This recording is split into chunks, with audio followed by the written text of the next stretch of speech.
đi mới đi cắm sạc đâu lùi ta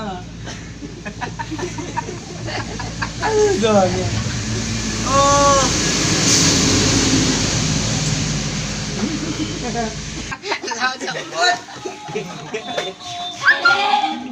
em vào đây để xem nữa. ô cái mẹ bông quá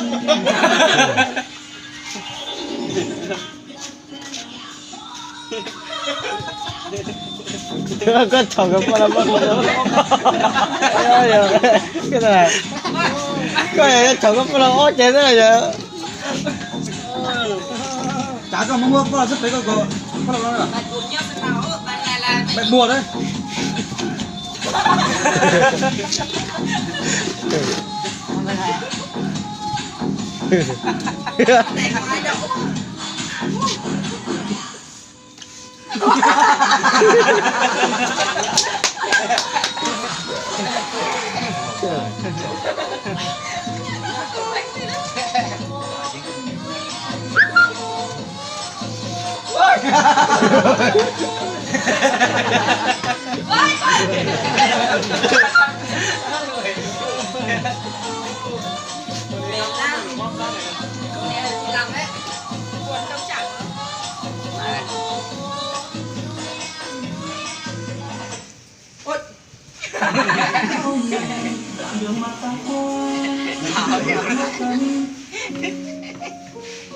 nó không có gì mic cơ rồi ok rồi ok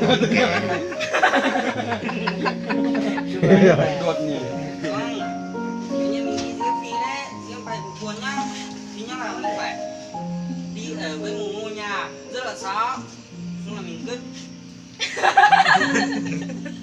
nhạc buồn đấy rồi ông ngại buộc cười đấy. mày đi tí tiểu mày đi shop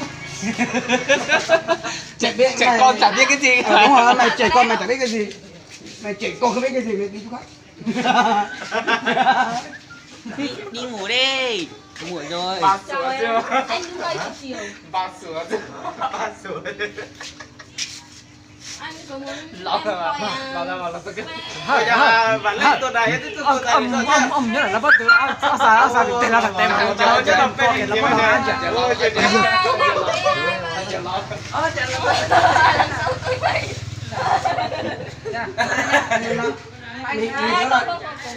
không cách 1 mét, cách 1 mét. đại gì Covid thì nha của anh chỉ có cái Đang có Covid. Tí là anh vịnh nhau ấy. Đeo khẩu trang vào. Đây còn trang vào. em không phải đeo khẩu trang chưa Em có lầy rồi. thế anh có thể có lành nữa các bạn Mua rửa tiền đi cắt. khẩu trang Bây giờ khẩu trang đang căng giá. đi khẩu trang đây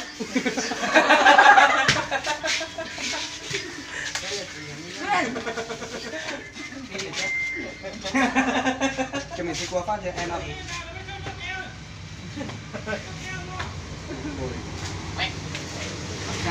làm cái đi mọi người